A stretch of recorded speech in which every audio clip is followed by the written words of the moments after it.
महेश बस्नेतलाई महावीर पुनले भने, भाइ धेरै चुरीफुरी र घमण्ड नगर, तिमी अझै पनि धेरै वर्ष बाँच्ने उमेर छ।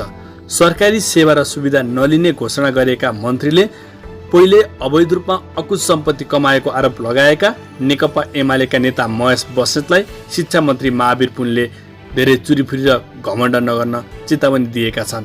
महावीरले आफूलाई महेशले कस्तो मान्छे हो भन्ने कुरा थाहा पाएर पनि थाहा नभए जस्तो तथ्य नबुझिकन धेरै हावा कुरा गरेको भन्दै चेतावनी दिएका हुन्।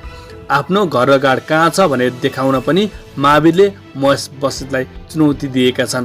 क्वार्टर र गाड चाहिँदैन भनेर आफू मन्त्रालय भएकै स्थान केशर शमशेरको दरबारमा बसेको र अझै पनि धेरै वर्ष बाँच्ने उमेर भएकाले गर्दा खाल्डोमा जाने काम नगर्न महेश बस्नेतलाई महावीर पुनले सुझाव दिएका छन्।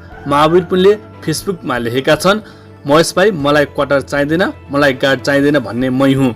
म केशर शमशेरको दरबारमा बसेको छु जहाँ मन्त्रालय छ। धेरै चुरीफुरी र घमण्ड नगर, मेरो घर र मेरो गाड कहाँ छ देखाऊ। तथ्य नबुझिकन धेरै हावा कुरा नगर। म कस्तो मान्छे हुँ भन्ने कुरा तिमीलाई थाहा नै नभए जस्तो नगर है त। खाल्टोमा जाने काम नगर, तिमी अझै पनि धेरै वर्ष बाँच्ने उमेर